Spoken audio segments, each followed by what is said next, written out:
Hi all, welcome and welcome back to my channel. In this video, I want to share two terrifying stories with you. One of an attempted kidnapping and one of an actual kidnapping. Both happening in Escambia County, Florida. Both happening within the same week, and both having one very important thing in common. You may have heard of the story of 11-year-old Alyssa Bonnell, who almost was kidnapped while waiting at her school bus stop on May 18th of 2021. But she was brave, and she fought her attacker, who was armed with a knife, and she got away. Her story has been all over the news, and her attacker has been arrested and is being held on a $1.5 million bond. If you've seen the video of the attack, it's terrifying. In an interview with her mother about the attack, her mother explained that she usually watches Alyssa at the bus stop, but that morning, she was a few minutes late getting outside because she was changing her baby's diaper. That was all it took. Just a few minutes, not keeping an eye on her, and someone tried to take her. Almost as if he may have been watching and saw that no one was looking. It's impossible to watch our children every minute, but the fact that only a couple of minutes out of anyone's sight gave him the opportunity to grab her is an important fact that will also be important in my next story. But not only was Alyssa incredibly brave for fighting back, she was also smart as hell. She was playing with blue slime at the time of the attack, and she said she deliberately got slime on her attacker to help police identify him. She told the news she learned to leave evidence on an attacker to prove his guilt by binge-watching Law and Order. Such a smart cookie. And for her to remember to do that in an instant during an attack is remarkable. Police said they found the blue slime on her attacker when they arrested him. Incredible. I know many of you already know how important it is to try to leave evidence on an attacker if possible, but reminders are always a good thing. If you ever fight off an attacker, leaving scratch marks, bite marks, or any sort of injury on your attacker helps police positively identify them. Always hold your keys in your hand when you're walking along, and hold one key out ready to use during an attack. You can stab an attacker's face and eyes with a key, as well as their neck, arms, and hands. If you have nails, you can do some serious damage. You can even draw blood. And if you don't have your keys or nails, the heel of your hand, the area of your palm just above your wrist, is very effective for dislocating someone's nose. It's called a palm strike, and it can do serious damage to the nose to give you time to get away. Thank God Alyssa was able to fight off her attacker, and she's okay.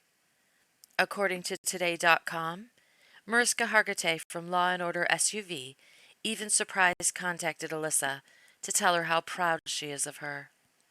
Well deserved. But Alyssa wasn't the only girl attacked in Escambia County recently. Many people don't know that just 3 days prior to Alyssa's attempted kidnapping, there was an actual kidnapping of a teenage girl that didn't get all the media attention that Alyssa's case did.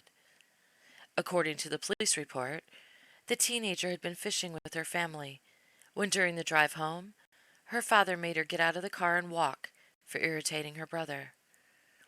Her father told police that he drove off, then returned just minutes later to pick her up, but she was already gone.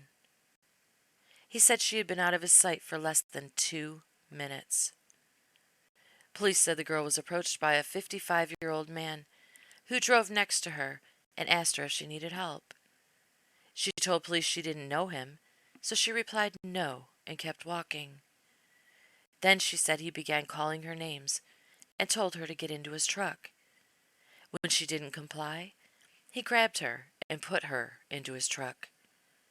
She said she tried to escape, but he threatened her and her family.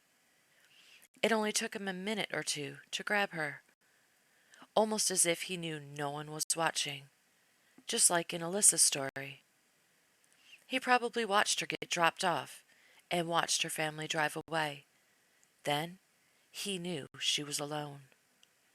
She said he snorted cocaine as they drove around in his truck, and he gave her a Mountain Dew bottle with alcohol in it to drink.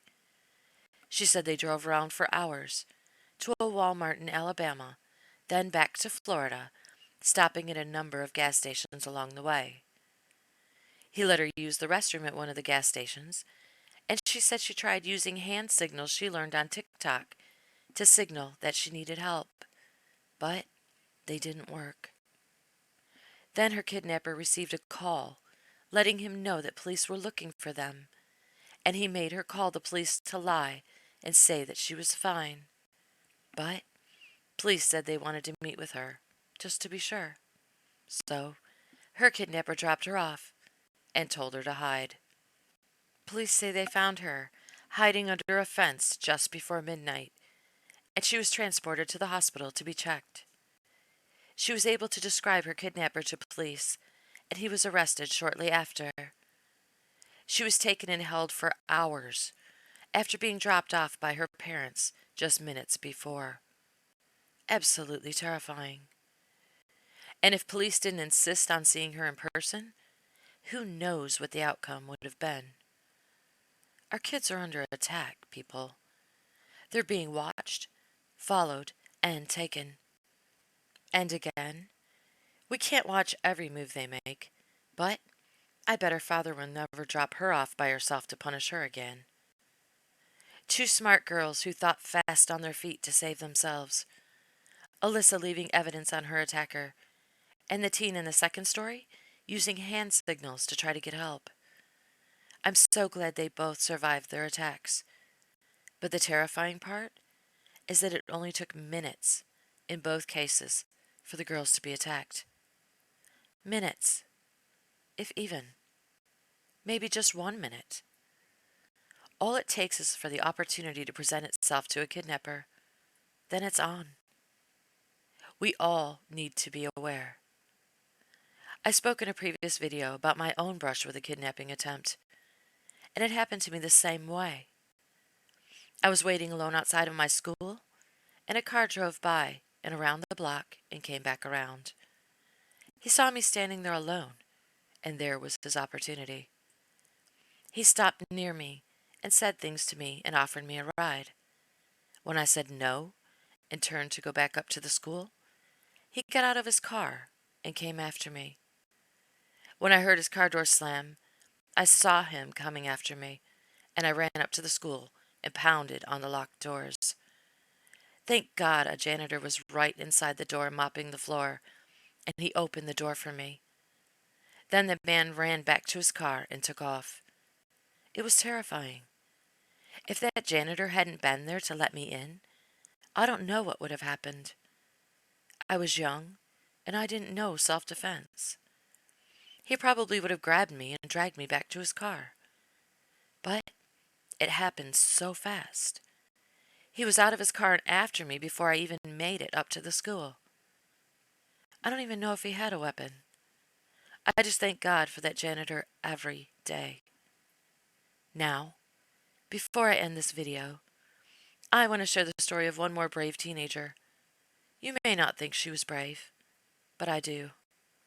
Because she made the choice to do what she felt was best for herself and her baby at the time, even though she was terrified. She was 14 years old, and she was in trouble. According to a news report coming out of Jersey City, New Jersey, the young girl went into a restaurant looking terrified, and she asked for help. Then she handed her baby to a customer in the restaurant and left. The customer said she was a former school teacher, and she could tell something was wrong when she saw the scared young girl. She said the baby wasn't moving, and it had fluids on its face from birth. Then she noticed blood on the girl's leg. She realized the teen had just given birth to the child, and she was scared. So the customer asked the mother if she could help her, and the mother handed the baby over and left.